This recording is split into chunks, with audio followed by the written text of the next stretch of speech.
You're listening to the Vox Media Podcast Network. This is What the Heck with Mike Heck on MMAfighting.com. Now, here is your host, Mike Heck. What the heck?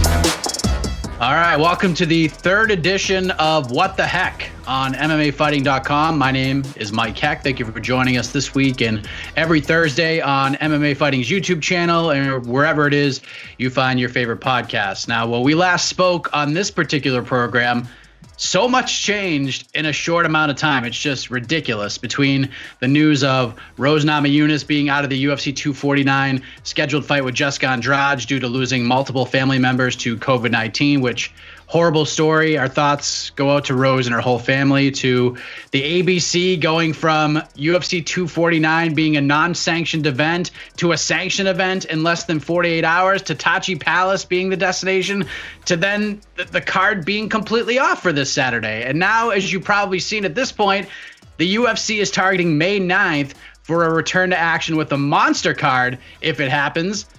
This is just one of the best UFC cards that has been put together in quite some time if we can actually get to May 9th. We got Tony Ferguson versus Justin Gaethje for the interim lightweight title. We have Henry Cejudo versus Dominic Cruz for the bantamweight title. Amanda Nunes versus Felicia Spencer for the women's featherweight title. Not to mention, we have Florida and Nevada and the UFC Apex in the mix. And how can we forget about Fight Island? My head is spinning right now. There's just so much that has happened since the last time we were together on this particular program. But you don't want to hear from me anymore. You want to hear from the guests. So let's run down the lineup because we have a very fun show. Lots of great guests. So here's how What the Heck is going down this week. We were supposed to speak with UFC on ESPN reporter Laura Sanko again, since our chat last week almost became completely irrelevant hours later once UFC 249 for April 18th was off the table. She's not able to make it this week, but we're going to try to get her back on the show in the near future. But later on the program, we're going to speak to Tyson Chartier. He is the manager and head coach of Calvin Kattar, who was supposed to fight Jeremy Stephens this Saturday. Obviously, that's not happening, but now that fight is being targeted for May 9th. So we'll check in with the captain of the New England Cartel and see what's going on with that fight and a whole bunch of other stuff. A little bit later on, Gerald Meerscheart will join us. He's been one of the best follows on social media over the last month with his saxophone playing, his music knowledge. Plus, he had a big win at the UFC's last big pay-per-view, UFC 248 over Deron Winn. So I'm very excited to catch up with GM3. We'll talk to the newest member of the UFC's flyweight division. Manel Kape is going to join the show for the first time. If you're newer to the sport or mostly follow the UFC primarily, this may be the first time you will see or hear of this man, but this guy's a savage. He headlined, in my opinion, and many others' opinions as well. I know my producer, Casey Lott, would agree with this. The best fight card in all of 2019, Ryzen 20 on New Year's Eve. That event from top to bottom was ridiculous. He finished Kai Asakura in the second round to become the Ryzen bantamweight champion. And now he is in the UFC. So we're looking forward to chatting with Manel Kape. But first, let's kick things off with a rising star in the UFC, the youngest fighter on the UFC roster. He's coming off a big win over Daniel Tamer at UFC 245 in his Octagon debut in December. People think he's Ben Askren's son. He's claiming that himself. Chase Hooper is kicking things off this week, so let us get to that conversation with the Dream. All right, we have Chase Hooper joining us on the show. At the end of last year, he made his Octagon debut, finished Daniel Tamer via TKO in the first round at UFC 245. It was a very impressive debut for the Dream, who is on the show right now. Chase, how are you, man? Good to see you. Hey, thanks. I'm good. I'm just trying to, deal with all the boredom from not having my normal schedule and kind of being locked down inside my house right now. I was gonna ask how the quarantine life was treating you. It seems like, just looking at your videos and your posts on social media, it seems like you have sort of an uncanny ability to keep yourself entertained in these types of situations. For sure. I kind of grew up having to do a lot of stuff to entertain myself, so I'm pretty good at wasting time. And I definitely like having a lot of free time, but after a while it starts to be too much. Yeah, I would agree with that. People are, you talk to different people and they're using this time to find some different skills, maybe take on some sort of hobby they've been putting off over the years. Have you been able to find something new to help you maximize this free time? Honestly, right now I'm trying to focus on, like keeping my weight similar. So I guess I'm trying to acquire the skill of not binge eating as much anymore and kind of, being a little more measured with my diet. Other than that, I don't know. I've been roped into a lot of painting projects, unwillingly, but I've been doing it. So there's that. This has been kind of going back through the timeline. This has been a wild few months for you, has it not? I mean, between the debut to getting a lot of camera time, you're interviewing guys like Mike Tyson. Like, how would you describe these last 4 or 5 months? Has it just been a blur? Yeah, it's been crazy. Ever since, my last fight on Fight Pass, I think, back in July or something, that's when all the media stuff started kicking off. Because I got to throw out like the first pitch for a MLB game. That was cool. And then I got to go to like a gator farm and stuff, and then I had to fight, a couple days after that. That was crazy. But yeah, I've been doing a lot of stuff with Fight Pass. Fight Pass is super cool to me. And it's been fun. I've been having a good time just, flying around and doing weird stuff like going to NASCAR, interviewing guys before their fights, getting to switch it on everybody. And yeah, it's been fun. Were you a big NASCAR fan before you guys teamed up with Fight Pass to do these interviews? I didn't really know anything about NASCAR.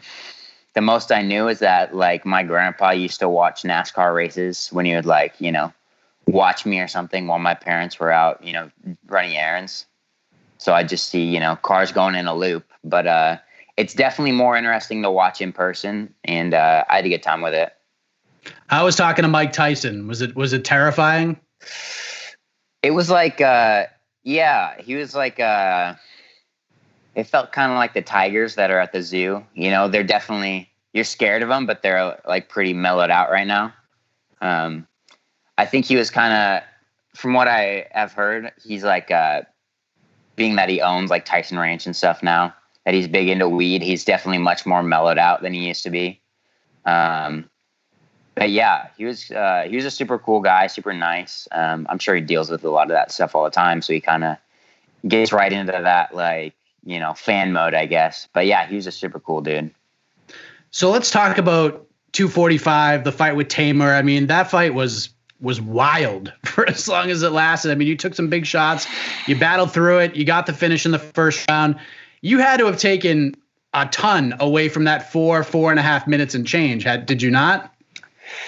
Yeah, I was happy with my performance. I was happy it was a good fight. And the way it worked out, it was short enough of a fight that they had like little gaps. So I got to go on ESPN2. They showed my fight twice. That was nice. But it was definitely a fun debut. I had a good time with it. I went into the fight, I didn't care. Like I was there. I was happy. I was excited to just make it to the UFC, and I was kind of ready to see what would happen.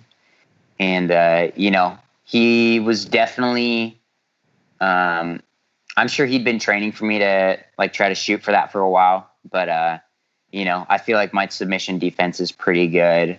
Even the shots that he caught me with, they weren't even super hard. It was just I'm kind of still like Bambi, a little bit. I wobble pretty easily, but it's not getting rattled or anything. It's just weird balance stuff. I'm still figuring out my body.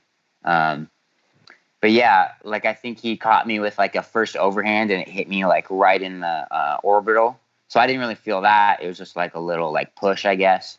And then I think there was another one where he ended up hitting me in the shoulder, and it was just those two big shots. But yeah, he was a tough opponent. Definitely got a lot bigger than he was at the weigh-ins. He must have been 20 pounds bigger, but yeah, it was definitely a good introduction to the UFC, and an introduction for, I feel the UFC fans to me and my fighting style.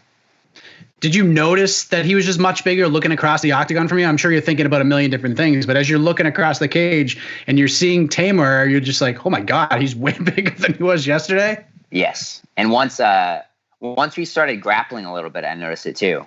Because I was like trying to push him a little bit, and they just wouldn't. Like, it's like trying to push like your older brother around when he's just, way bigger than you and way more mature. So it's like, it's definitely fighting against the tide, I guess. But that's more my style anyways. I'm not super big on trying to force the issue. It's more kind of like pulling the guys into me and seeing what happens. I'm not super powerful. I'm not super explosive. So I kind of, try to trap guys and stuff and see how it works out. Did you think, I know you had a relationship with Fight Pass. You were doing stuff when you were getting prepared for the Titan FC fight and then sort of building up from there. Did you think that you would be more thrust into these roles, even more so like you have, and that you'd, I guess for lack of a better term, you're kind of blowing up like in that way? Did you see this coming? Not this quickly. I know that UFC likes me. I know that I have, I have something different, I guess. I don't just look like the standard fighter. Like I'm not just some jack dude with tattoos and like a beard or something. I'm this skinny kid with, an afro and like a little bit of peach fuzz going on here. So I think that kind of sticks out, but, there's probably only a few notable exceptions for people that have been getting as much exposure after just one fight. So I'm definitely super appreciative of that. And, it's moving quick. And my thing now is, they're helping me out in pretty much every way they can besides, the fights and winning the fights. That's the only part I got to do on my own. So, that's kind of on me right now. You seem really relaxed in those types of situations. Have you always been, I guess, cool in front of the camera, or are you actually just putting on a really good poker face and you're scared to death doing it? No, I definitely, I've definitely acquired that skill, I guess, or I've gotten better at it. I guess the point of a lot of the stuff I do with Fight Pass is that it's still kind of awkward. So that makes it a little funnier.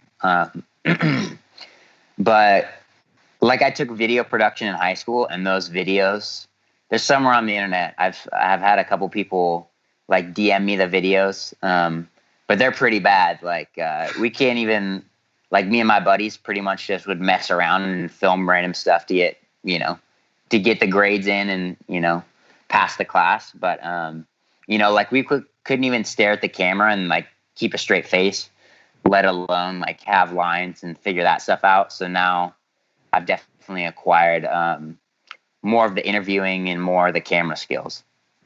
And plus, you've been sort of united with your dad, Ben Askren, with all of this. That's been a lot of fun to watch.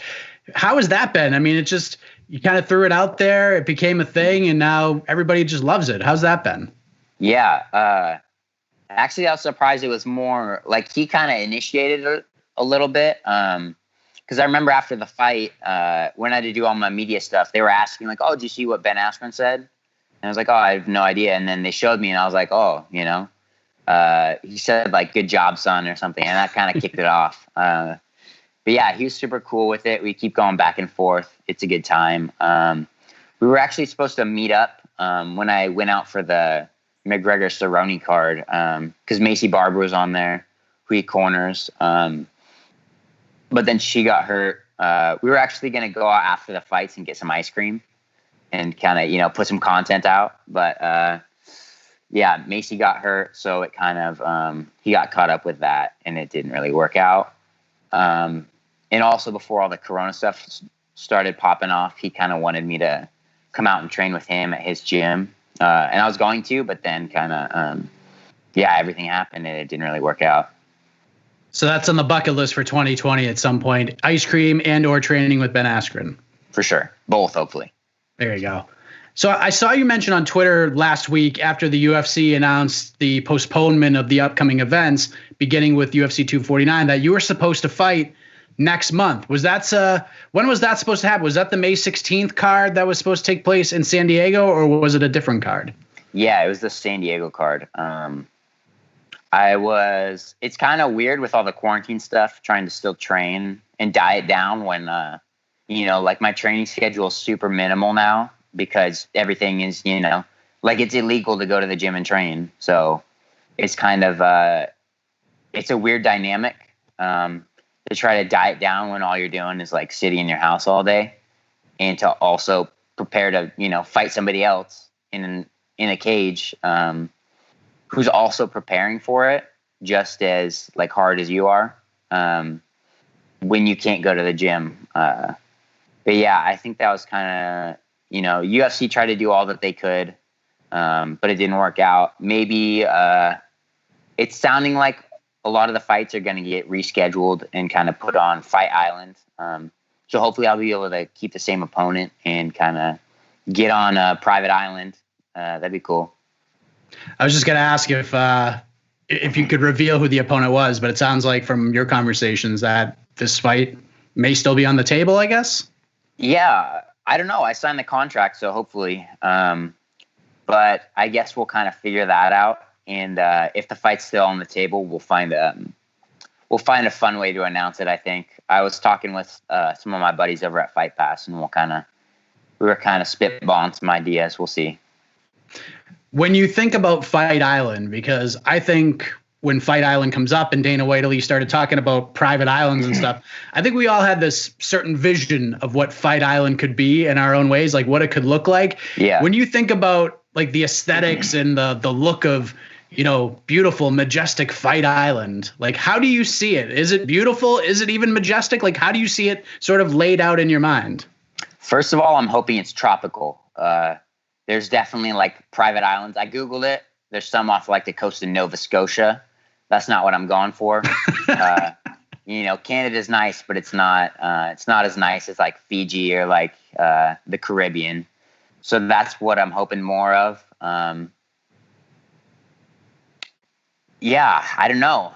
Other than that, I'm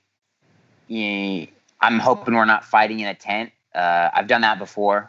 But yeah, having an actual building would be nice with some AC,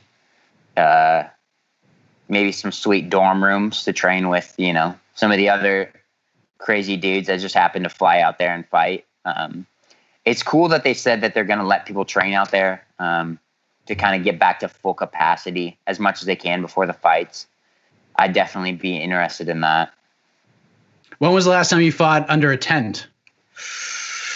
Probably more of my amateur shows. I guess some of my early pro fights before Contender Series. So it's probably been a year or two. But yeah, it's kind of hard in Washington because the weather's pretty bad most of the time.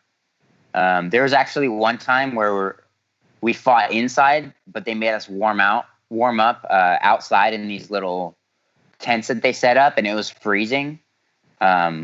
But there wasn't even like a mat or anything. We were just on like the tarmac, and it was, it was interesting for sure. Can I just ask you, and I know it's not like too long ago, really thinking about it, October 2016, I think it was Rumble on the Ridge. You make your amateur MMA debut, right? Yeah. You're 17 years old. What was that night like for you? Like, you're about to have your first MMA fight. You obviously get the win. Is that a night that you look back on and remember fondly?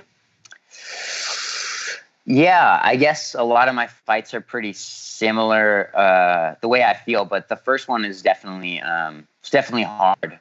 I remember I was actually the first fight on the card, and then one of my teammates was the main event, so we kind of bookended it.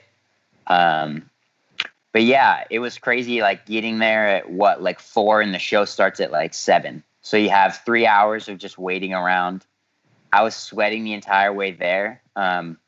This happens at most of my fights, though. When we do the medical stuff, they always have to check my pulse again or recheck my blood pressure because it's just the adrenaline's going at least, or at least it used to. And then yeah, so it's just crazy. Getting your hands wrapped and all that for the first time, starting to hit pads. You don't even know really what to expect. You're like, oh, am I going to go out there and get beat up in front of my family and then never do this again? Or, am I going to win and we'll go from there? I had a lot of experience before that fight with a lot of like jiu-jitsu tournaments and stuff coming up. But that's all, like, there's multiple mats. People aren't really watching specific matches unless they know you or your opponent, I guess. But here it's like an entire crowd of, 1,000 people or something that are just watching you and the other guy, fight as hard as you can to try to, hurt each other and see what happens. But yeah, I went out there and it was kind of like a whirlwind. I actually won my first amateur fight by TKO. Surprisingly, from the feet. Definitely didn't carry over to the rest of my career. I remember actually probably the funniest moment of the fight. The guy's mouthpiece fell out, so then I just like stopped. I just waited for him to pick it up.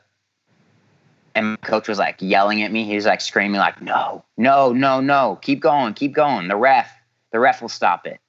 So I kind of, they made fun of me about that for a while. And then actually that one was at a casino too. So as soon as I got done fighting, they took me into the back room and they were like, hey, you can't go out until you leave here.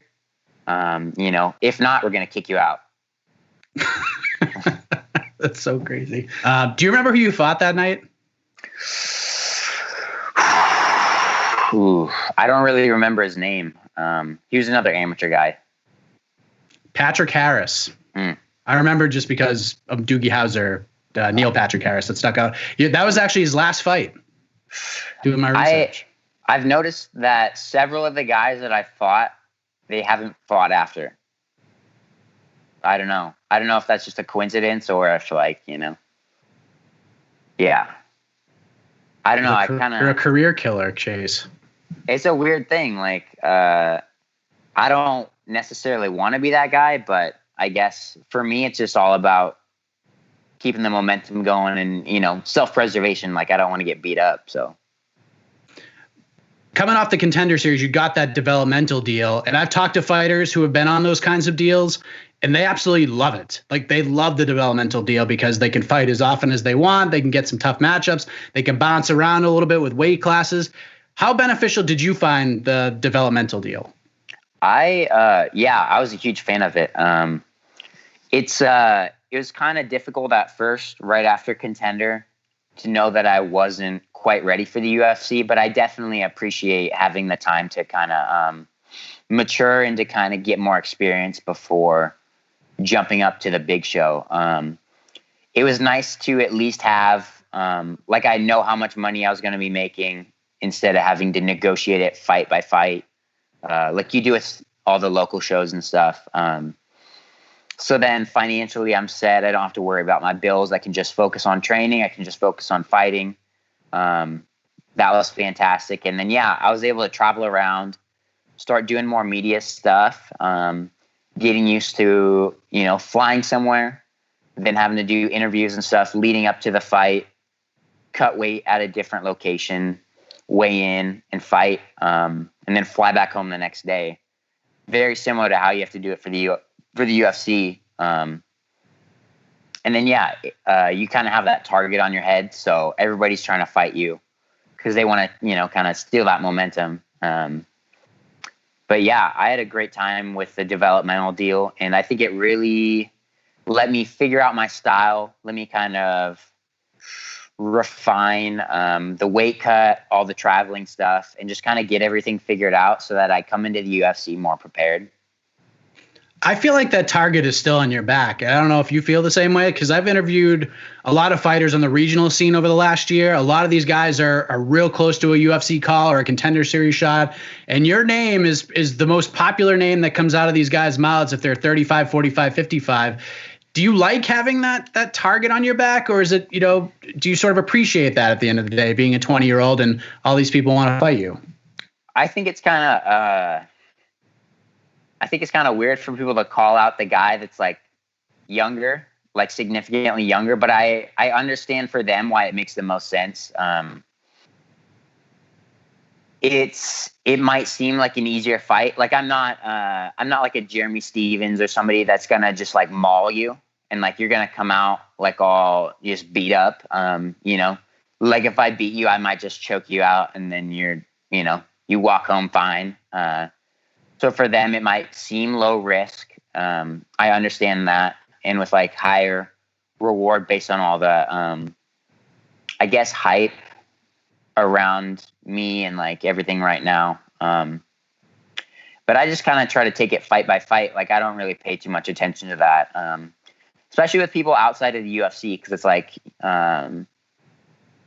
we're not even in the same organization yet. So there's no point in me planning to fight all these, like 30 guys that want to beat me up. And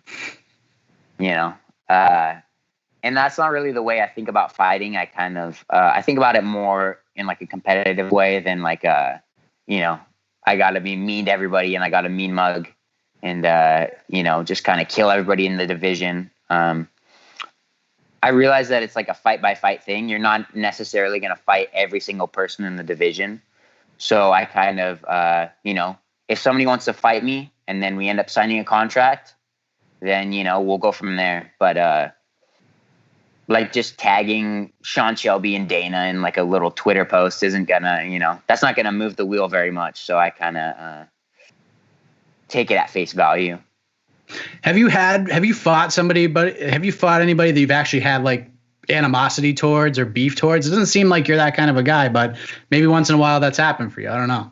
No, I'm not really like, I think it was my last fight before Contender. I was actually fighting the guy. Like we were in the fight and the dude started like trying to punk me out. He started calling me like a bitch and stuff in the fight. And I remember just thinking like how ridiculous that was. Like I was already beating him. So I don't know what he was trying to get from me. And then like, I don't know. I just thought it was kind of funny. I laughed a little bit to myself and then, kept on fighting. Or like my debut for UFC, the guy tried to get in my face a little bit at the weigh-ins. I also thought that was kind of ridiculous. Like, he was super respectful whenever I saw him before that moment. So I kind of, I understand that people do it for the stuff, or for the, the crowd reaction. But I don't think of fighting like that. I'm not super emotional for fighting. I'm more mental, I guess. I try to think about stuff overall. And I think that's more how I go into it. It seems like the biggest fight of your career is going on right now with Twitter. I mean, the blue check mark still not next to your name at this point, which I think is an absolute outrage at this point. Like, what is going on with the blue check mark? How has this not happened yet? Actually, UFC just hit me up. They said, I guess they send out names to Twitter for them to hopefully verify people, but they said it could take another month. I'm guessing it's because of the Corona stuff. Everybody's working from home. But yeah, Twitter's definitely taking their sweet time. And I guess there's nothing I can do about it. It puts more value on it though, I guess. As we're in this state of uncertainty right now, obviously the blue check mark's going to be coming and you're off to the races, but this might be a tough question to answer. Career goals for 2020. Like, where do you see, I know you take things fight by fight, but I'm sure you're thinking about where I want to be here and where I want to be here. Where do you see yourself at the end of this year, not only in the octagon, but out of it as well? I'd like to hopefully, it's hard because of the Corona stuff. Like, I don't know how that's going to affect, these upcoming cards. I've seen Dana say that they're trying to have the same number of fights scheduled for the year. Like they're still trying to make all the fights happen. So as long as that works out, I'd like to get maybe 2 or 3 fights in this year, depending on when my fight that I already signed for happens. As long as everything's still on the table, I'd like to stay busy. As long as I can get 3 good fights, 3 good wins in, I'd be happy with that. Outside, I guess I just kind of I want to start branching out a little more. Maybe kind of just making myself more valuable to the company, I guess. Like doing more interview stuff with Fight Pass. Maybe jumping on the UFC streaming stuff more. Maybe if they need like another skinny kid with an afro for a Reebok model, I'll jump on that or something. If I'm not too beat up by the end of the year. There you go. You can have your own podcast. I mean, I could see you doing that. You and Ben Askren. could co-host it together. That'd be a lot of fun. I think more of my interesting side comes out when I am on the internet. Like, I don't know how funny I can be on video or like, you know, on a podcast for a very consistent amount of time. I don't know. We'll see. I definitely would like to put out more content, but I don't want to just pump stuff out and have people be annoyed by it or kind of have it be counterproductive. I'm trying to kind of walk that fine line between doing a lot and then doing too much. It's a good way to look at it. It has been an incredible stretch for Chase Hooper, now 1-0 in the UFC, soon to be Twitter verified. He's the talk of the town right now, youngest fighter on the roster. Life is pretty good right now for the Dream. Chase, I appreciate the time, man. All the best to you. Stay healthy and safe. Look forward to whatever it is next for you, man. Yeah, thanks. You too. I appreciate you having me on. How could you not like that guy? Chase Hooper. Great stuff from the 20-year-old. Very interested to see what is next for him, which as of right now could still be May 16th, depending on where these events end up taking place over the next several weeks. So definitely something to keep an eye on. He expects to make that announcement in a very fun way with UFC Fight Pass. Coming up next, my chat with the newest member of the UFC's flyweight division. He is coming over to the UFC as the Rizin Bantamweight champion. He's been on a great run as of late, 3 straight finishes, and I really enjoyed this conversation. Here it is with Manel Kape. All right, we move ahead to one of the newest members of the UFC roster. He ended his tenure with Rizin by finishing Kai Asakura in the second round at Rizin 20 on New Year's Eve, avenging a loss and becoming the Rizin Bantamweight champion in the process. Welcome to the UFC, Manel Kape. Manel, how are you, sir? Thank you so much. I'm feel good. Very excited for making good fights in UFC. Before we get to what's going on and signing with the UFC, I have to ask this question because I think most hardcore MMA fans will agree with me. I'm certainly not going to argue with it. Rizin 20 was the best event of 2019, was it not? Yeah, for sure. Nothing else compares to that event. That was just from the first fight to the last fight, that was the best card of the year. Yes, that's for sure. For sure, 100%. Did you get a chance to watch the rest of the card? Like, were you watching it all as you were getting ready to fight that night? No. I just watched some fights in TV, of course, but I like stay focused in my fight, tranquility, and I like sleep a little bit after the fight. It shows. So I just watch 3 fights, I think, after the May, and that's it. But because I like stay focused in my, like I said before, I like stay focused in my fight to just think about me. That's it. Did you go back and watch the event after it was over? No. I don't watch the fights. You don't even watch like even your fight after you won? You didn't go back and watch it at all? So just one time when it come to Mayweather with Tenshin, I fight in same card and I go to watch this fight, but every time when I have fight and finish my fights one, I wanna go and I wanna left already the Saitama or whatever where I fight and I wanna go to some party, enjoy my victory with my friends. So once the fight ends, you're on to the next one. Yeah. We're not worried about the past anymore. No, I don't wanna care about fights. I just wanna go to hang out. That's it. Well, let's talk about that fight real quick because you put an exclamation point on a great show like we talked about, and it turned out to be the last fight you'll have with Rizin, at least for the foreseeable future. You looked fantastic in that fight. You got the finish. You got the shiny gold belt wrapped around your waist. Best performance of your career? Yeah, 100%. I think I have a good performance too with Take Mizugaki. I have a good performance, but I think that my last fight against Sakura is my best performance. I feel so good, I feel so hungry for this fight. I'm training a lot, 3 times per day. So is this what I want when I come to Rising? All time I say that I will be a champion, I will be champion. So this is the opportunity that I don't will have more. So every day I feel that I have the belt. So this because I give this performance, I show this performance, and I give my best, and I believe in myself because I told that I will finish in second round. So this happened, like I say. So you feel like everything's just falling into place right now. You're predicting when you're going to finish fights. You're predicting when you're going to win titles. It's all falling into place right now. So this couldn't have come at a better time for you. Of course, I put in my head my last three fights. I say for myself, I don't will lose more. I will finish all fights in second rounds. And my last three fights, I finish all three fights in second round by KO. So when you stay focused and you believe in yourself, these things can happen. It's not magic. It's just you have the power in your mind and things happen.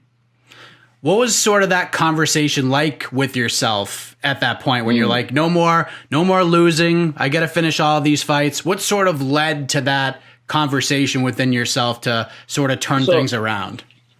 Because everyone fighting is in the card when it comes Mayweather in this card. I think I lose myself a little bit with too much shine. I feel that I'm very famous in Japan, and I feel a little bit lost, and I let this life control myself, and I have more party than trainings. Like is not me. I like training. I like stay focused, but have this time. I think that I'm lose a little bit. I lose my goal in this sport. I feel like okay, I'm good. I don't want to do more nothing.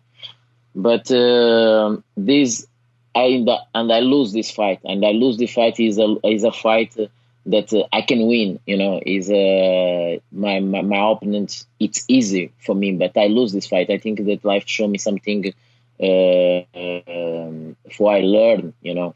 So I look in the mirror and talk with myself many times. I wanted to have the same goal when I come in the Rising. So I need to stay more focused and forget everything, forget the party, forget this life that is not good for me.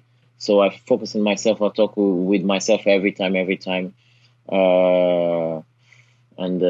So I need to put something very important and put goals. You understand me? Put goals and say for myself, oh, I need to win in this fight in second round. I need to work more. I need to work 3 times per day. I need to do this for myself if you want to be a champion. So these three last fights, I think I never stay like I stay hungry.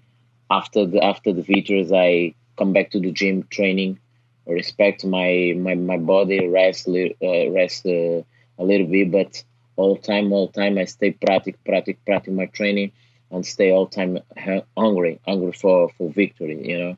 So and is this way that I want to follow. So it's almost like that last loss was more important than any of your wins in a weird way, right? Yeah. Right. Is this one I want to say? Of course, it's more important.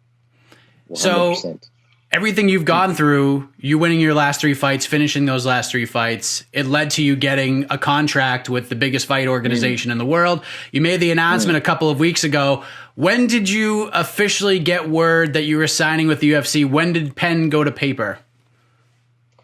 No, it's I think it's 3 weeks ago. Yeah, and after my fight, I received I received the invites from my management. The first round, they contact me that want to work with me.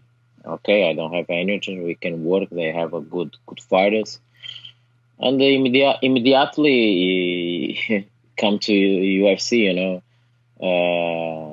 They ask, "Oh, UFC want too much you in the organization? What you think?" In the first time, I think that I need to stay in Japan. I need to stay in Japan because Japan is my home. I feel like a son, and I wanna defend my belt. But talk with my coach, talk with to my brothers. So they say this is the good moment. It's not about just the opportunity, but the good moment. You come with the 3 victories. You come like a champion, like you say before that you wanna be. So this is opportunity for you. Come to UFC, show your skills, and be a champion UFC. So I can realize my goal. It's like my dream there as kid when I come for this sport. So I think for myself, so I'm already champion the Rising. So why not come to UFC and be a champion too? So pretty interesting time to come in, right? Yeah. Yes. 100%. How has quarantine life been treating you? You told me you were still training, you're getting some work in. How has all this been going during a really crazy time in the world? The first 2 weeks I don't training, but then I start training. I start training 1 week ago. I start training, start running. I start do some things, alone. But here in Thailand is I think safety. Don't have too much case. I think seven case. It's okay, but they close all area. They close. But yes, staying home. Just training in 6 p.m. when not have nobody in the street. So I can do my training. But all time I stay home, stay focused, read some books, watch some movies. That's it. What books are you reading right now? What do you recommend? No, I read a lot of books now. I read some book. Is LeBron James. I read a book. LeBron James, a billionaire athlete. So I'm start to finish this book, and some other books that I like. I have a lot. So there are people who are watching this right now that are probably seeing you for the very first time, and this is obviously the first time you and I have spoken. I like to ask sort of the MMA origin question because each story is different. They come from different perspectives. And, according to the sheets, you made your MMA debut in 2012. I don't know if that's accurate or not, but how did you find this sport? What made you think, like, you know what? Let's just start punching people in the face for a living. No, I start fighting. I start training. Of course, in my 4 years old, my father is a former world champion boxing. So the sports game, combat sports game, they are in my family, in blood in my family. My old brother is a champion, African champion, boxing champion. My young brother is a 3 times Olympic champion in Africa. So my another brother is a football player now. He come for boxing and MMA, and I have one more. They all do boxing. I start boxing very early. I start kickboxing and jiu-jitsu very early when I have 10 years old. And with 11, I start MMA. This is not new for me. So it's in your blood. This stuff's in your blood. It's in your lineage, right? This is in my blood. This come with because my father knows put me and my brothers in this world. Like we need fighting. It's a sport for men.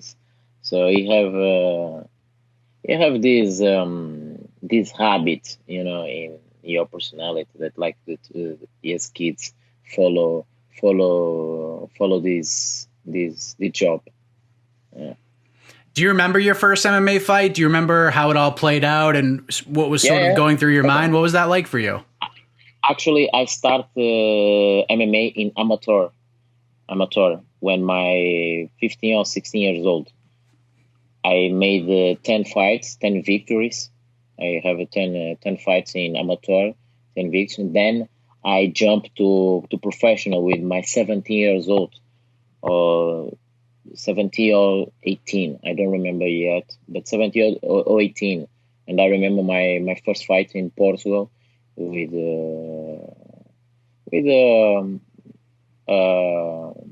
more old than me, the fighter more old than me. I think that I will fight with some guy that my age, but I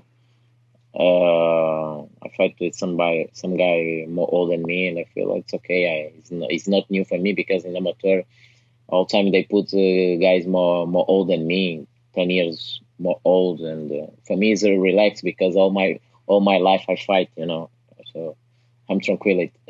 I feel like a fish in water, It's like that. And you won that first amateur fight, 15 years old? Yes, sir. Fighting a grown man, essentially?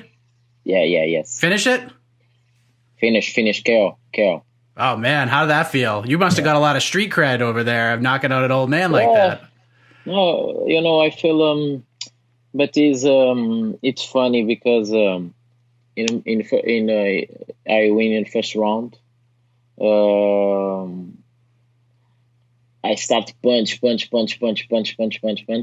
and I think, this guy I will put him KO, but he don't give up, And I feel so tired.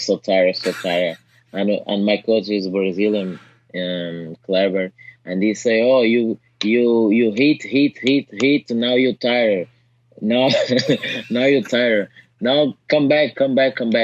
So, but the judge stopped the fight, because he have too much blood in the nose, so I can rest a little bit, And I feel, I'm so lucky.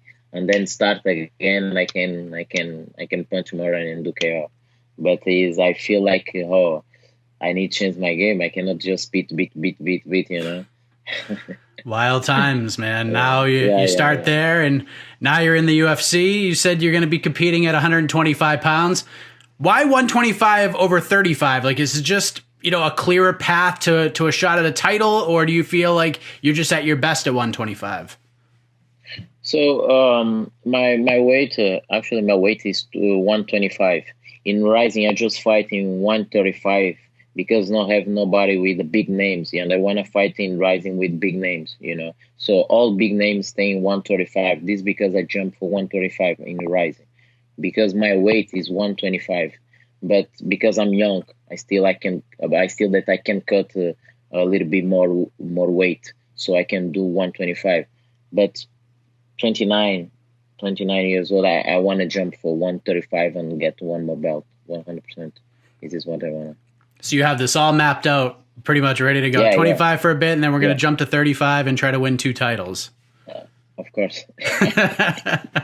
You're already jumping out there making noise. You called out Cody Garbrandt, I saw on social media, for your first fight. Seems like he's probably going to get one more in at 135 before he makes the drop to 25.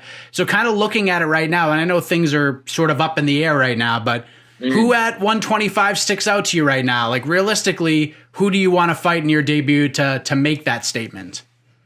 No, realistically, I'm feel that I'm champion. I'm a world champion from Rising. I fight many guys from UFC like Ian McCall. I win. I fight with Kyoji. I fight with Hulk. I fight with Takei Mizugaki. I win. Takei Mizugaki fight with Cody Garbage. So I'm a champion. So what makes sense? Fight with a champion, UFC. I don't want to wait too much time. But if I know that they will don't give me the champion of UFC, but they will give 100% some guy the rank number 5 or number 3. This is that I want. I want to fight with the big dogs. I want to handle with these guys. I want to show my skill that I can kill all this my division. I feel I feel like I'm unstoppable, you know. So this is that I want. So when I saw the Cody come to 135, it's good. It's good. You say that you wanna save the division, and I think for me, wow, you don't save your belt, and you wanna save some division. It's okay. Have you been offered a fight yet? Like, I know we have the pandemic and everything going on right now, but were you offered a fight, relatively soon? Has anything been sent your way to this point since you signed?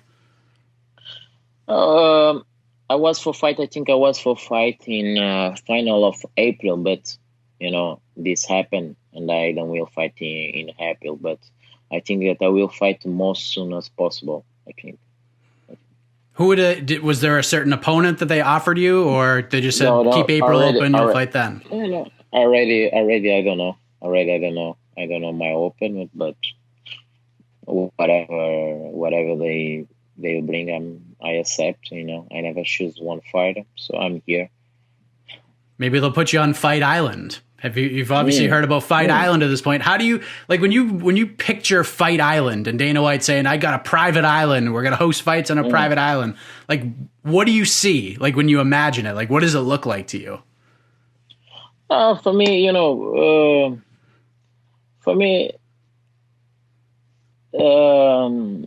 these things that doesn't matter for me, doesn't matter. I'm not, this not make me excited. What make me excited is the day the fight, this is what make me excited. Fight, it's not because in Iceland, it's not in water, it's not in the sky, whatever. For me, what make me excited is the day. Look, Manel will fight against this guy. This is what make me excited. What make me training more. What make me look for his picture every day and say for himself that I will hit it. So this is what make me excited, though. Iceland for me doesn't matter. Whatever place they will send me for fight, I will fight. Assuming everything gets back to normal, in some way, so you can make your debut sooner rather than later, where do you think you'll end up being in the grand scheme of things at the end of 2020? Like, end of 19, you win the Rizin Bantamweight title, you become one of the hottest free agents in the sport. Get ready for a UFC deal. You ended it on a huge note. How does 2020 end up for you? What's your goal for 2020? No, my goal, I set for myself 2 years, be a champion, These years I know that is impossible because what happened, what happened. But next year, 100%, this is my goal, be a champion. If they give me this opportunity for fight, for show myself, for show my skills, and prove that I'm the best. I'm the best fighter, most smart fighter in the world. So I can prove that I can be a champion in 1 year, 100%. Manel Kape, everybody, the newest member of the UFC's flyweight division. Great to have you on, man. Looking forward to seeing you perform and introducing yourself to a new crop of mixed martial arts fans sooner rather than later. All the best to you, Manel. Thank you for the time, and stay safe and healthy. Thank you. You too. Stay safe. Thank you so much. Thanks, man.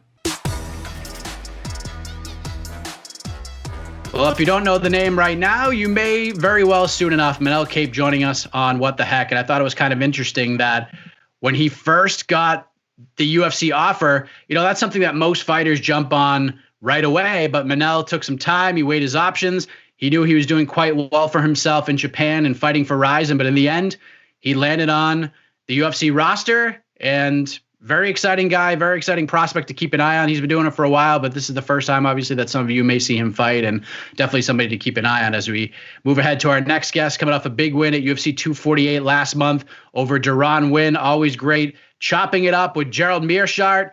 This was no exception. Take a look. All right, we are now being joined by UFC middleweight, and as we have seen on social media during this global pandemic, a very talented musician. You've seen him shredding on the saxophone more than likely at this point, plus he's coming off a big win a little over a month ago over Deron Winn. Gerald Meerscheart is here. Gerald, good to see you, man. How are you? Mike, glad to be here. Great to see you. I'm doing great. Congratulations on the win. Obviously, we haven't spoken since that happened, but you got the submission in the third round. With everything going on in the world, does it seem like that fight was forever ago? Yeah, it's been a long time. It's weird giving it right now because I'm still in my head. It kind of feels like I'm still on my small break, even though it's been forever, right? But after the fight, I didn't really get a chance to go back to the gym like I normally would. So as long ago as it feels, it's kind of like I never got to go back. So it's like, oh yeah, I'm still on my rest period, but man, I am itching to get back in the gym. We need to open that stuff up soon. So besides entertaining the masses with your musical knowledge and musical talent, how has quarantine life been in the Meerscheart household? There's not a lot going on, I'm going to be honest. It's pretty boring. I will say I don't understand all these people that I keep seeing like I cleaned my house for the 1300th time. I've cleaned my house like half a time. I haven't even done it a full time once. I don't know what you guys do for fun, but get a new hobby. Have you tackled any projects or anything like that? Is there anything that you maybe haven't done that you've wanted to do that you've been putting off for a while with all this extra free time? Not really. I've done some yard work. It was, man, living in Wisconsin, I tell you, it's ridiculous. Last week we had a day where it was like 70 and it was like upper 50s for the other part of the week. So I got a new motorcycle recently, so I got a lot of riding in. And then this week it's freaking snowing. You know what I mean? It's like 36. So it didn't stick, but it was coming down. So last week I got to ride a little. You know, I got some brush in the backyard. I was burning in the fire pit just to get rid of it. And then this week it's just been back inside because, you know, it's still winter. Yeah, you might be able to hear in the background, we're working on some projects ourselves. We've got chainsaws going in the yard trying to cut down some trees. But, you know, fun fact, I was actually a trumpet player when I was a young buck. I was pretty good, too. I was a first chair. But then when I got to middle school, our music director pretty much told me that, you know, listen, Mike, I know you like sports and all, but you're probably not going to be able to play baseball in the spring if you're part of the band. And I was like, absolutely not. I just can't do that. So unfortunately, that was it for my musical career. When did you start playing the saxophone? So for me, I knew that like most schools, they like kind of force you to play clarinet first because I still don't know what it is. Like obviously I was attracted to playing the saxophone when I was young, and I still think it's a pretty cool thing. But a lot of people I've heard randomly, they're like, oh man, you play the saxophone? That's so cool. I always wanted to do that.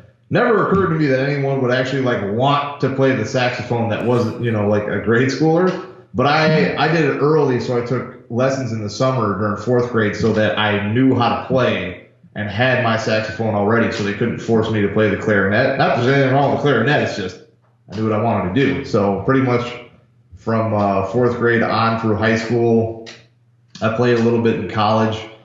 A buddy of mine, his dad owned a music store, and like they had a service called Power Audio where they would, you know, all the local bands and stuff, all the old timers knew them. They would all play everywhere and set up all the audio equipment. So I helped out with that. I got to play in a couple like just small gigs here and there, just hop in with the guys. So that was pretty cool.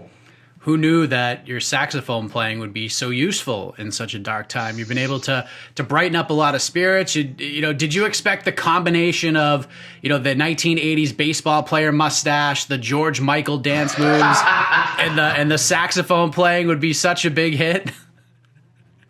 You know, when I was first going to do that, my idea was everyone see me play the saxophone. Well, not everyone, but a lot of people saw me play it before already. So I was like, what can I do this to really make it ridiculous? And mom jeans with the sunglasses and a mustache was pretty much as ridiculous as I could get without, you know, donning some sort of apparatus. So that's what I went with. Those are like the best videos. So if you haven't seen them, I highly recommend you go and check out Gerald's Twitter page and Instagram pages. They're all there. They're fantastic. But let's go back to UFC 248. You get the win over Duran Win. It was a fight that you wanted. There was a bit of a story there, and in the end, you guys had a hell of a fight, and you were able to get the finish in the third round. I know how self-critical you all can be in this sport, but sort of looking back at that night, were you happy overall with that performance? I'd be lying if I said I wasn't. You know what I mean? I was coming off a tough loss, and you know it always feels good to get a win. I always want to go out there and make it look easy. You know what I mean? I want to beat someone up and look good doing it. But I got caught with a couple punches, and like, just being honest with myself, if you look at all my fights, whether I have to or I don't have to, for better or worse, I make every fight a fight, if that makes sense. There's never like a one-sided beatdown. I always, end up putting myself in a precarious situation where I have to kind of battle back or fight through some sort of adversity. And, the truth of it is, as cool as it'd be to have like a clean one-punch knockout, I like fighting people. So, I like getting in there and mix it up. I saw a couple people like, how'd you let a dude that short hit you? And I'm like, man, I'm not there to like play tag and run away. I want to fight somebody. So of course, if you're going to get in the kitchen and be a chef, you're going to get a little sauce on the apron, and I'm all good with that. You did say, well, we spoke heading into that fight, that you hadn't been overly impressed with Duran and what he had done in his career up to that point. After sharing a little over 12 minutes with that man in the cage, did he surprise you at all? Has your stance changed on that? He improved a lot. That was definitely...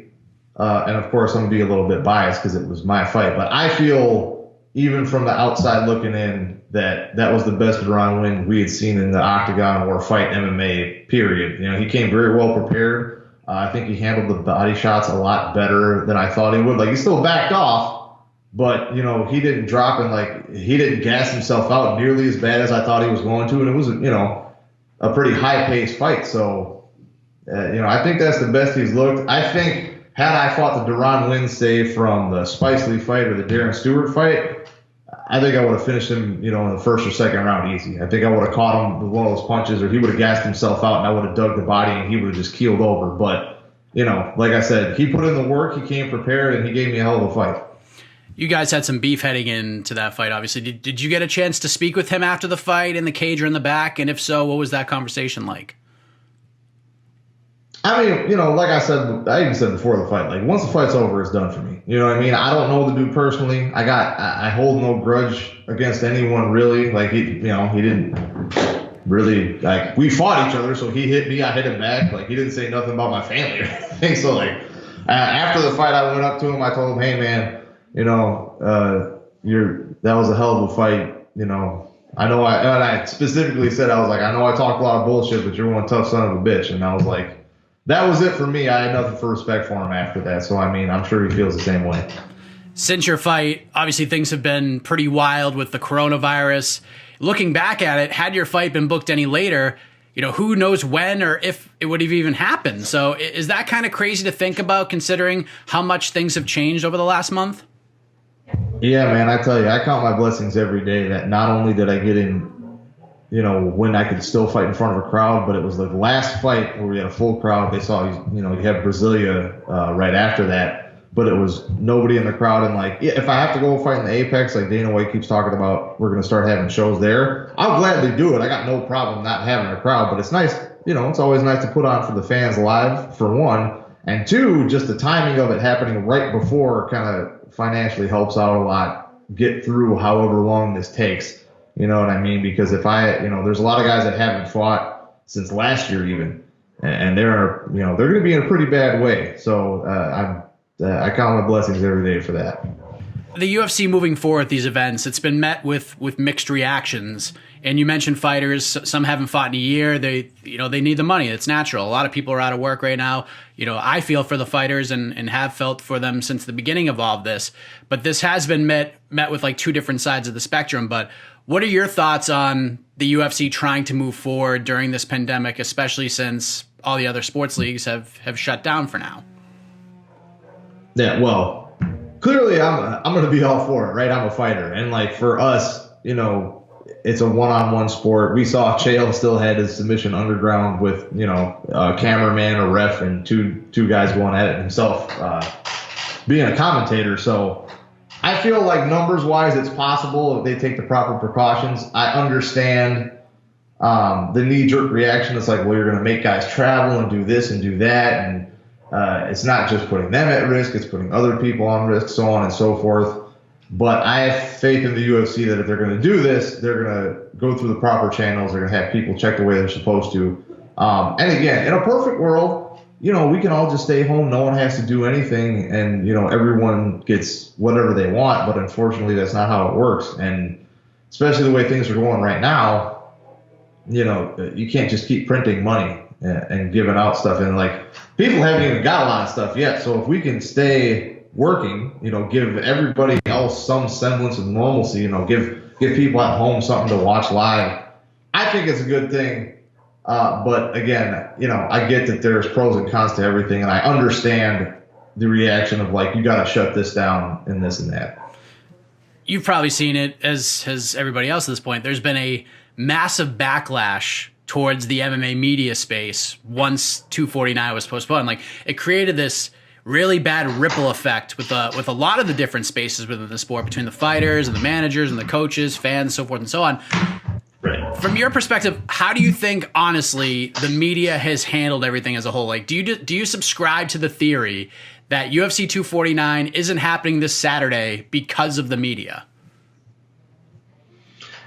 I don't think it's because of the media. You know what I mean? I think even if they played it close to the chest and withheld the location, up until the day, it's possible they might have been able to pull it off, but I highly, highly doubt it. I don't think that information stays completely confidential up until fight day. All right?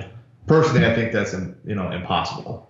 So at one point or another, it's going to get out. People are going to make a stink. It's going to stop. I understand fighters and coaches' reactions to some of the quote unquote MMA media, because they're like, all they're hearing is, don't put this fight on. It's ridiculous. Blah blah blah blah blah. But they're kind of ignoring or foregoing the fact that everyone in the media is like, we want the fighters to get paid. You should take care of them. But part of taking care of them is not, in their opinion, not putting us at risk and, just giving us, supplemental income or something. I don't know what the suggestion would be, but that's the idea. So it's like they're on our side, 100%. But most of us, we're going to back our guy and Dana, especially us in the UFC, and we want to fight. Like, we want to go there and fight. So I think it's like, it's not an apples and oranges things, but it's like you're arguing two different points. Like, the fighters are getting mad because they're like, oh, screw you guys, you're trying to shut it down. You don't know, it's like you don't love the fighters, blah, blah, blah. And the media's like, we got your back. We're just telling this guy that he needs to stop, being crazy. But we're kind of nuts too. If you're a fighter, you got a couple screws loose. So we're going to back our guy. So I think it's, like any other thing, it's a breakdown of communication and a big misunderstanding. And, one thing I will say, and I was talking to Bronster about this a little bit, especially in the MMA media, it's a very interesting space in the sense that, a lot of people are getting their information via Twitter feeds and stuff. So, like, even if people write articles, you're going to share the link to that article, and it's going to get viewership because you put it on social media, right? It's not like people are, back in the day, I would go through the rounds, I would check Bloody Elbow, I'd go on Underground, I'd check Share Dog, go on MMA Junkie, you make the rounds through the pages. Now we've got names and faces. I'm going on Twitter.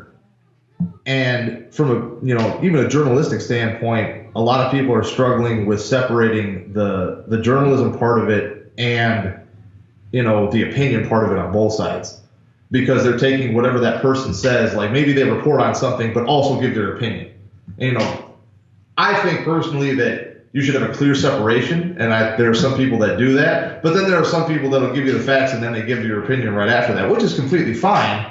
But it makes it harder for you to discern, like, are you writing an opinion piece or are you just giving us information? And then if you do give your opinion at all, especially like on Twitter, it's a freaking dumpster fire, man. Like, you say one thing, whatever polar opposite side you're on, you're going to get attacked. And if you're somewhere in the middle, both sides are going to attack you to try to sway you one way or the other. So I don't think there's really winning in that situation. But I think that, again, it's just kind of a funky thing where it's not like, here are the facts, this is what happened, I'm not going to say anything. Everyone wants to hear that person's opinion on what's happening. Yeah, that's really well said. I agree with you. I think, obviously with the fighters getting paid, that was one big point of contention for me. Like, no one wants to see fighters losing money. Nobody celebrated the fact that this event was postponed. Like, I didn't see that anywhere. I think the big point of contention, and I was kind of indifferent through the whole thing. Like, did I think it should have been postponed? Yeah. Was I on top of the mountain screaming, postpone this event every day? No, I wasn't.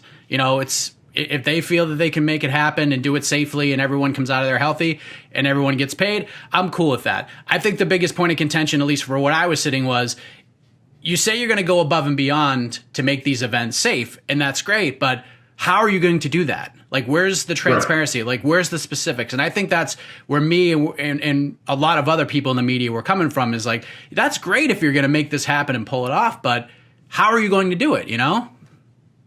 Exactly. And unless you, like, here's our whatever 12 bullet points of how it's going to be safe, X, Y, and Z, until you present that, you can't really say that. And you know, I'll give, I'm going to give Dana some leeway anyway, because obviously I agree with him. But even still, someone running a business, you can't just put out something that's like, okay, we're doing it by these steps, period. That's the way it's going to be, flat out. Stuff's going to change. Everything's always in flux. And you might not even know until it gets closer. But not even giving just a general outline of how that's going to be physically possible. Because, you know, maybe you don't know, and he doesn't know, he's still figuring it out yet. It doesn't sit well with a lot of people. And again, I think it's very important to be able in any instance to listen to what someone with your opposite viewpoint or even slightly different viewpoint is saying and take that information in. Like, again, I'm always going to want to fight. You know what I mean? I'm a fighter. I feel like I'm invincible. I know I'm not. Like, the skeptical part of me that believes in numbers and science, I know for a fact that it's probably not a good idea. But like I said, I'm out of my freaking mind, Mike. I want to fight somebody in a cage. I don't care if it's on freaking Mortal Kombat Island. Sign me up. I'll freaking parachute in that mofo. I'll skydive for the first time in my life just so I can fight somebody. But again, we both know that that's what I want to do. But I also understand that it's a very big possibility that that's not the best idea. So, you got to be open and willing to at least hear both sides. And, guess what? I might know for a fact that it's a bad idea, and I might still do it. You know what I mean? Going into fighting is probably not the best career move ever compared to what I could do with my life, but I did it anyway, so there you go. So if your number is called upon to compete over the next month or two, you're in, right? Oh, yeah. No, I'm there. It doesn't even matter. Like, I could have Dr. Fauci himself be like, this is a terrible idea. You should really stay home. And I'm like, yeah, you're right, as I'm walking out the door with my fight bag. It's a strange time with all these unknowns. May 9th is targeted, but not done yet. But, personally, I feel like this is going to happen. I feel like we're going to have fights on May 9th. That's just, I don't have any scientific evidence to back up my theory, but that's kind of how I feel it's going to go down. But In terms of what you want next, like if you were to get that phone call, what makes sense to you, once you do get back in there and fight? Is there anybody on your radar that you'd like to scrap it up with? I did. Well, I shouldn't say call out. I wanted to fight Ian Heinisch because that was just a guy I knew was in the top 15. I thought that was a good fight. I saw before, and we're actually like in a group chat together too. It's like, I got nothing against the guy. I was just like, all right, you're in the top 15. I know who you are. I think it's a good matchup. I'll go with that one.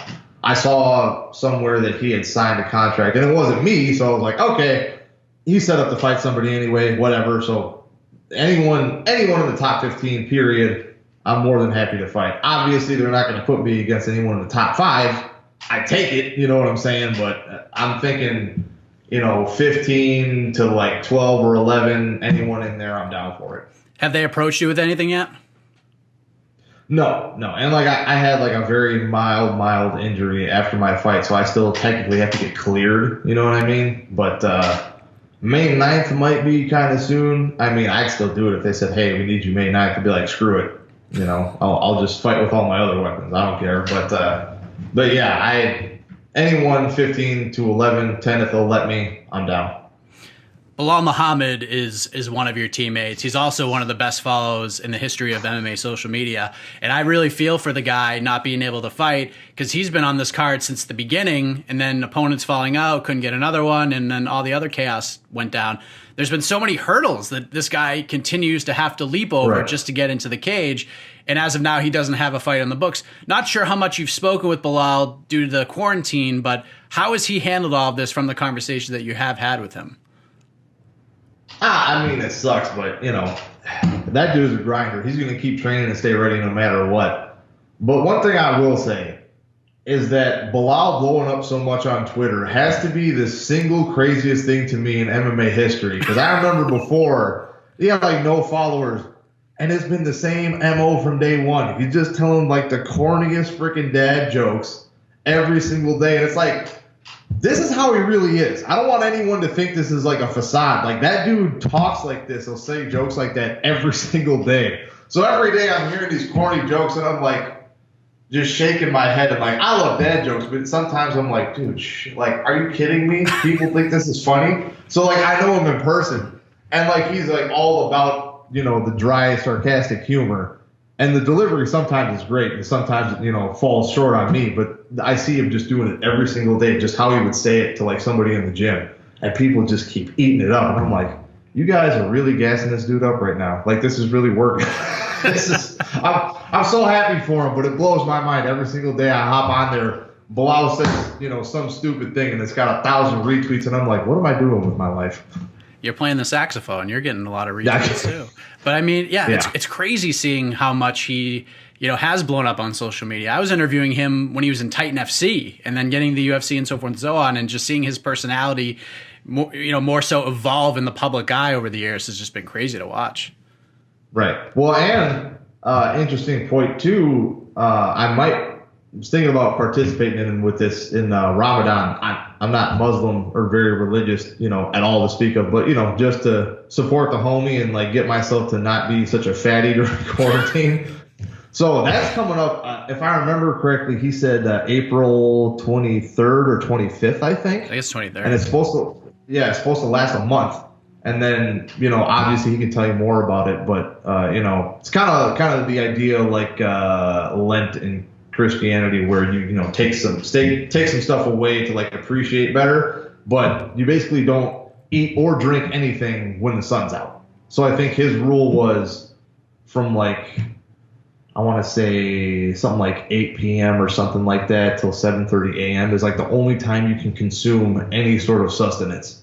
So I might have to hunker down and show some love for the homie on that one. I'll let you know how that goes. But that's another thing too, man. He needs to get a fight scheduled, because he's trained for Ramadan before, but he had a gym to go to. Now training on your own and trying to do that, he's going to do it, because that guy is like, I swear he gets superpowers when he, like the last time he trained in Ramadan, it was nuts. Like he knew he had to work so much harder that it like gave him extra strength, but it's going to be a trying time for him for sure. Yeah, hopefully we can get him back in the octagon sooner rather than later. But appreciate the time. And before we let you go, like we said, we're trying to put smiles on people's faces here. We're trying to stay positive. I think you know where this is going. We're trying to keep the content moving here, give the people what they want. I don't know what I don't have no idea. I'm completely unprepared and unaware of what you're talking about. I don't know what you mean. I don't have any songs in my song. I'll just, you know. All right, well, let's do this. Let's do this right. Thank you, Gerald, for coming on. Always a pleasure to catch up. We'll be back with our next guest in a moment. But before we get to that, the musical stylings of Gerald Meerscheart.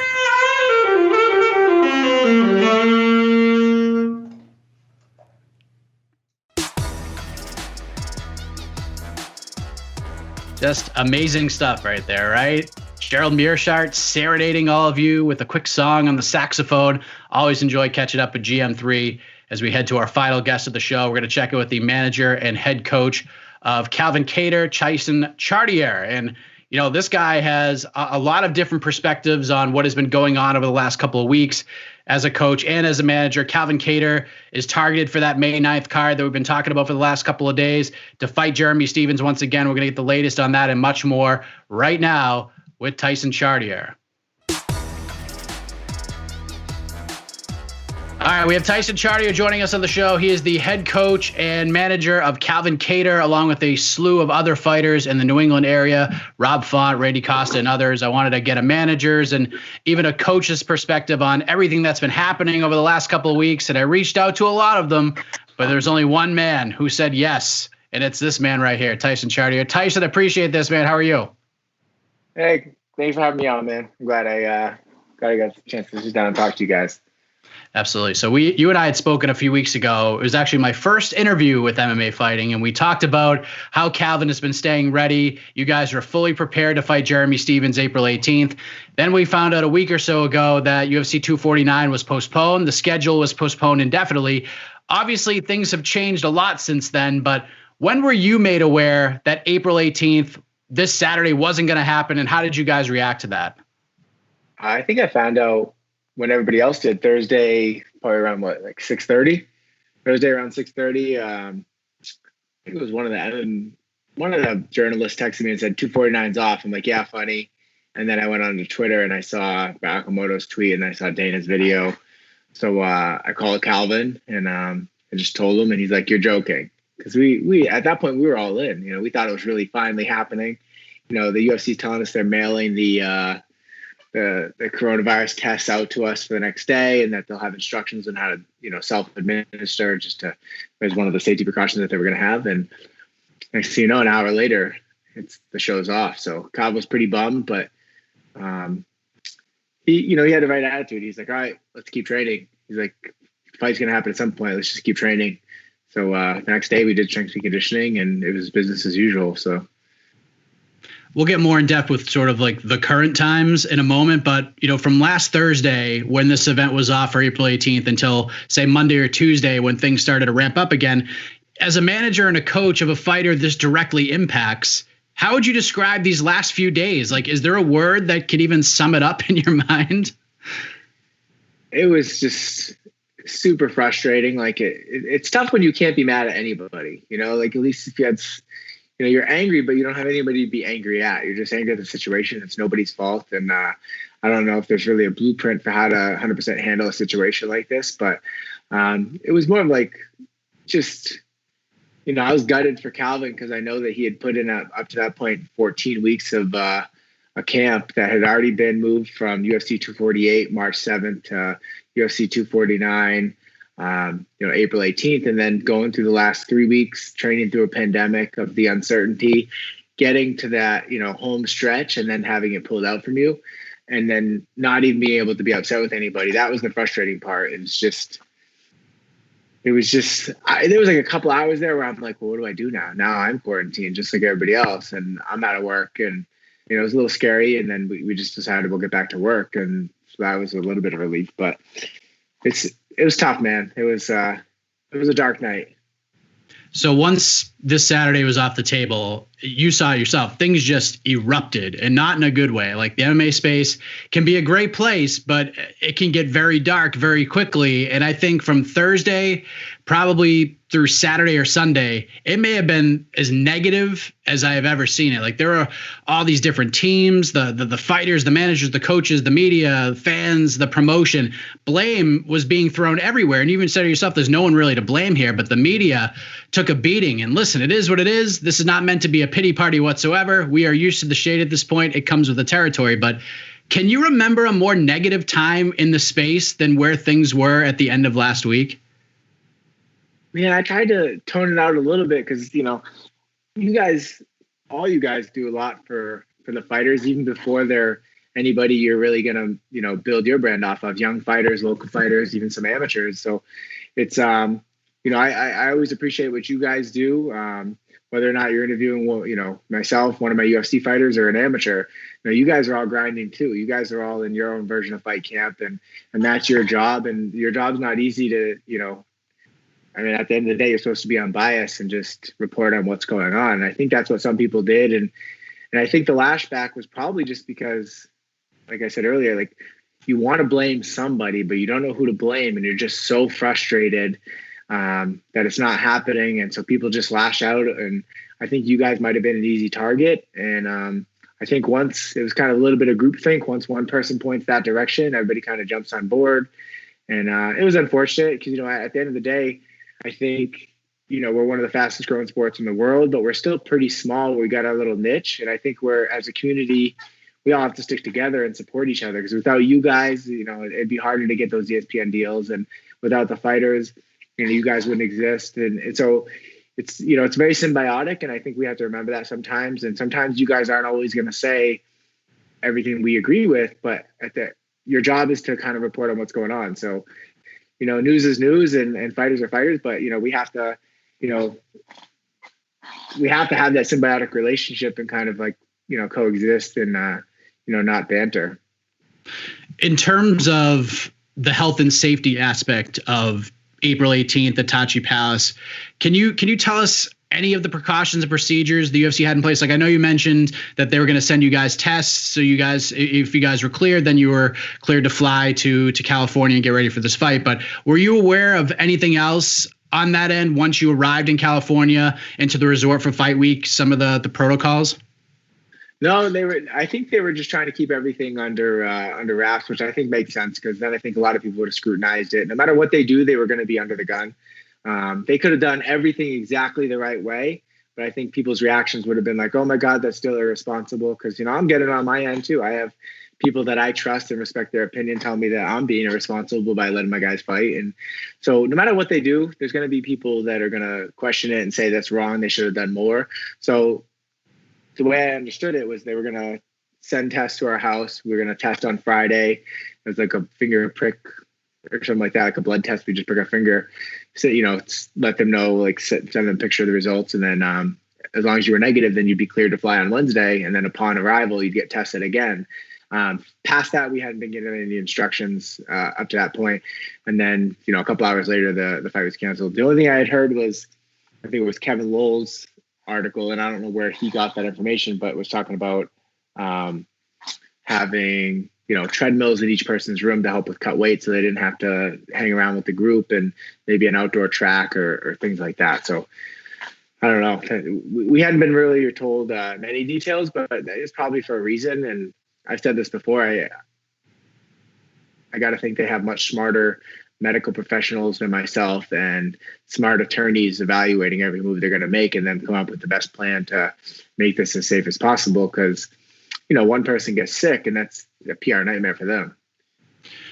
And that kind of leads us to where we're at right now, because we reported the UFC was targeting May 9th on Tuesday afternoon. And then Tuesday night, Bert Okamoto confirmed that report and then released a dozen bouts that are being discussed for that date, one of which is Calvin Kattar versus Jeremy Stephens, finally getting this thing done. It's catching up to Tony Habib at this point. But, from your perspective, have you been approached with that fight for May 9th, and where does that stand from where you sit? Yeah, we don't have contracts or anything, but we had told, the UFC when this whole thing when they got canceled, like the UFC, as far as I know, the matchmakers, they called all the managers, the coaches that were involved to try to give them an update on what's going on and what the plan is moving forward. And it was basically, if you guys don't want to be in this pool anymore, just let us know. And, I like that they did that. And I let them know, like, Calvin's all in, like, he's ready to go. We're still going to train. And if when this is ready to get rescheduled, just tell us the date. And that's what they did. They said, "Hey, you guys available for May 9th?" And we're like, we just said we were. So that's what we train for now. Just, tweak some of the things in the camp as far as, what we're going to do this week and next week and the week after, the final 3 weeks of training, and, just make sure that we're peaking at the right time. Calvin's a very positive guy. You've talked about it. I've talked to Calvin a bunch of times over the years. You get this offer for the new date 4 or 5 days after the event is canceled. I assume you get on the horn and you call Calvin and you tell him what's going on. He says he's in, but how does he react to it? He's like, "Are you kidding me right now? Like, this quickly?" Or how is he just excited about it? Like, how does he react to it? Well, he was excited. Me and Calvin have a pretty good relationship where it's like 100% trust on both ends. Like, I trust him as an athlete and to be a professional. So I'm not like nitpicking anything he's doing in terms of his diet or anything like that. But he does the same thing to me. I accepted the fight before I even called him, and he, me and him have that level of understanding, and especially where I'm his manager and his coach, I think it's a little bit different than the traditional manager relationship. So I told Sean right away, I was like, "Yeah, we're in." And then I called Calvin. I said, "Hey, it looks like we're doing May 9th. I don't know any details, but let's just keep going." And it didn't change anything other than the classes that I'm going to put together, the sessions that I'm going to put together during the next few weeks. I just tweaked those in the back end. But as far as Calvin knows, he was still coming into training, yesterday. This was 2 days ago. So yesterday he knew we were meeting at 11 down in Somerville. So that's what we were doing. So it didn't change anything on his end other than, "Hey, you're making weight on the 8th now." I know when we last spoke, Calvin was spending a lot of time in New Hampshire because they hadn't instituted the stay at home yet. Obviously, that's changed. If memory serves me correctly, it probably happened like a day or two after we spoke. But, you talked about tweaking schedules and things like that. How much has really changed in terms of him staying sharp and putting in as much work as he possibly can to stay ready? No, so we obviously made some changes. We used to be down at Lausanne's a couple days a week, and then go down to Rhode Island to work with one of his striking coaches, and up to Maine. And we had quite a bit of driving that we would do, but now that everybody's under lockdown, a lot of the coaches are pretty available to come to us. And some of the gyms are closed. I know Joe's gym's closed. And so we've been a gym here in New Hampshire and then one down in Mass that we've been training at. So we're down in New Hampshire 3 days a week. on the mats and then in mass 2 days a week. And, we know people that, that own the gym, and they're letting us use rooms as private sessions with just a few of us. So as far as, the schedule, we maintain the schedule. We just kind of blended sessions. So instead of getting on the mats twice a day, now I'm making it one longer session and then doing supplementary work at night. And a lot more coaches driving to us versus us driving to them. So it's been almost a little bit nice in the sense where I'm doing a lot less driving. Usually I'm like 750 miles a week, and now I'm doing like, maybe 200. So it's been nice. There you go. You're saving money somehow, right? Saving on that gas money, even though gas is lowest it's ever been in Massachusetts, at least as long as I can remember. Yeah, I'm saving money at the barber for sure. And I'm just letting it rip until this whole thing's over. By the way, and I know you haven't seen a contract yet, but do you know if this is going to be called UFC 249, UFC 250? Do you know anything on that end? I know UFC 250 was supposed to be May 9th, so I don't know if they're going to call it that, but I think I read in the ESPN article yesterday that it would be dubbed as UFC 249. I don't know if that's true. At the end of the day, it's just a different number on our bout agreement, but yeah, I don't know. It'll be interesting to see what they do. Yeah, me too. That was a discussion we had internally with members of the website earlier today. But so we're a little over 3 weeks away from May 9th as we speak right now. And as you know, as you've seen already, a lot can happen in 3 weeks. So how confident are you that we're going to see Calvin Kattar compete on May 9th against Jeremy Stephens or anybody else for that matter? I mean, obviously there's that part of, your brain that goes to like, hey, we're doing this again.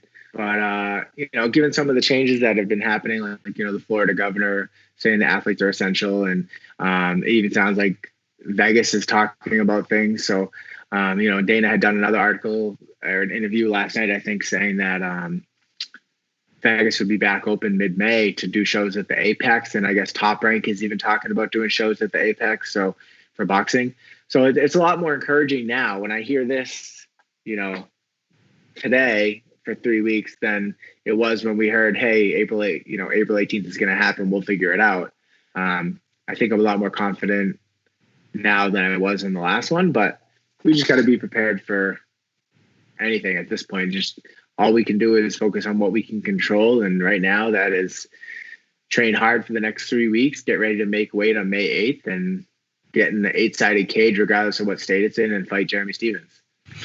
Let's just say, because we're being positive here, Tyson, let's say May 9th goes off without a hitch. Everything works out. Questions are answered. Everybody's happy. Calvin goes out there May 9th and beats Jeremy Stephens, has an amazing performance. How are you going to remember these last couple of months? Like when you tell this story to your grandchildren someday, what will the mood be like? Like, how will you describe it? I mean, obviously it's a cool story. I think this is one of the things that, we talk about our parents about, like, oh, where were you when Kennedy was assassinated? There's a couple famous things that they had. We have the Challenger exploding back in 85. I think I was like 5. I remember watching that, the OJ case, and then 9/11. Those are kind of the big milestones. And I think this is going to be right up there with that. We're going to be talking about, hey, remember that when the coronavirus hit and everybody was in their house for a few months, and hopefully it ends up being something that was a drastic overreaction, because that means that we figured out how to solve the issue and get past this.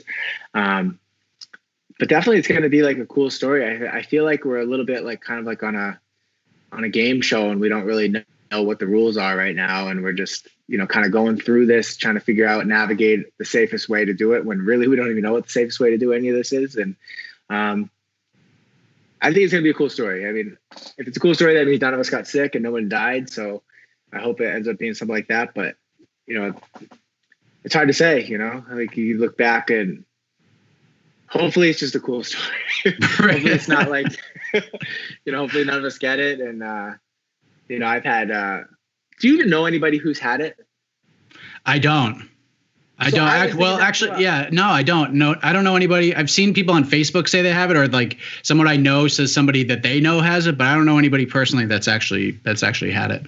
So I was thinking the same thing. I was like, I don't even know anybody who has this. Who are all these people, But my older brother lives out in Idaho. He had it like maybe 3 or 4 weeks ago, and he recovered. But then his kids got it and his ex-wife. So their whole family got it. They're all fine now. But he said it was a beast. He said it was just killed his immune system.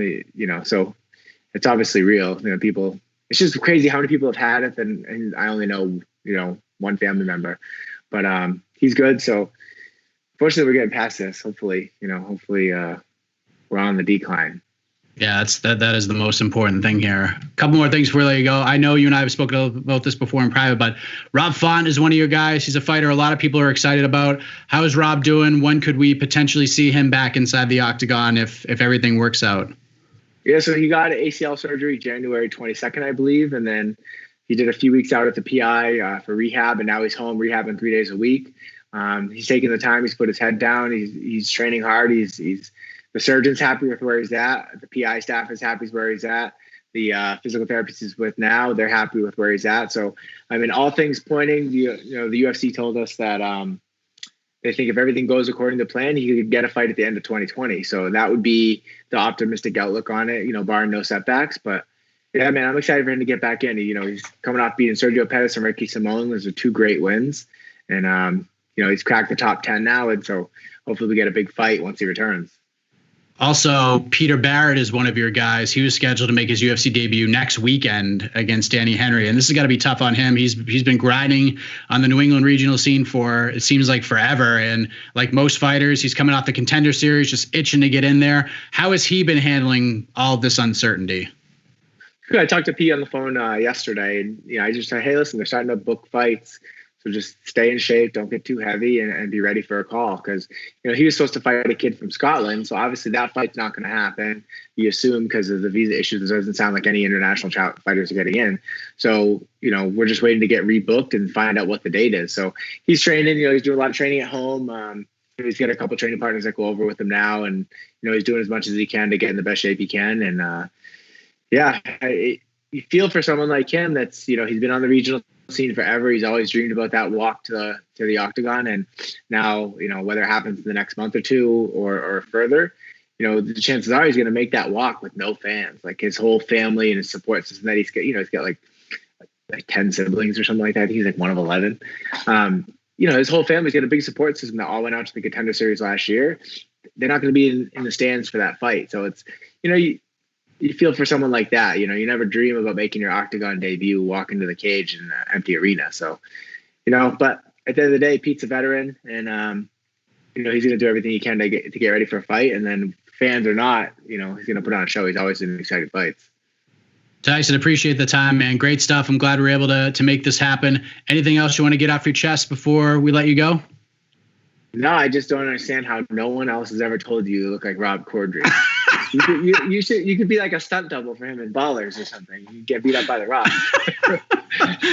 That's so funny. For those who don't know, this is a little inside baseball. Me and Tyson were chatting a little bit on Messenger last night, and we were talking about like different things. And all of a sudden he goes, by the way, did anyone ever tell you look like Rob Corddry? I was like, no. I was like, I always get John Lester. And then he sent me a screenshot, like a split screen between me and him. I was dying, man. I had tears in my eyes. That is so funny. I've never gotten that before. But now that I see the split, I'm like, oh my God, I'm going to get this forever. We'll probably have to put this up on the video so people can see it for themselves. I like it. That's so funny, I appreciate man. you guys. Just keep doing what you're doing. Congrats on the new gig. And, hopefully we're talking about, after May 9th, we're talking about a big win and what's next for Calvin. So, yeah. Thanks again, Tyson. Sending my best to you and Calvin and the team and to the whole Chartier clan. Stay safe and healthy. Keep those hands clean, and we'll talk soon, man. Thanks, bro. All right. Tyson Chartier, everybody. Wrapping up another edition of What the Heck on MMAfighting.com. I did want to bring this up before we said goodbye. I'd be remiss if I didn't mention the unfortunate passing of one of our own, the great Anthony Kape from the New York Post. He passed away earlier this week at the age of 48 from the coronavirus. And, I'd never actually met Anthony, but his photos have left a lasting impression on everybody. Just amazing shots of UFC events, boxing events, all of the major sports. But kind of going back and looking at different articles earlier today, I think the one that I remember he shot the most was this iconic shot of Derek Jeter walking down the hallway at Yankee Stadium, tapping the "I want to thank the good Lord for making me a Yankee" sign. Just iconic, amazing stuff. And it's sad that we even have to speak about this, but obviously all of our thoughts and prayers, well wishes go out to the family and friends of Anthony Kape. It's just, it's kind of hard to transition from that, but as we put a bow on this episode of the show. So make sure you subscribe to the MMA Fighting channel on YouTube, wherever you listen to your favorite podcast. You get this show, you get the A-Side, Eurobash, all the immediate reaction stuff. And I'm sure there's gonna be a lot more added to that over these next few weeks. So make sure you subscribe to all that stuff. You can follow me on Twitter at MikeHeck_JR. Big shout out to the legends, Casey Leiden and Esther Lynn, for their hard work behind the scenes and putting this all together. Thank you all for watching. And with that, have a heck of a week, everybody.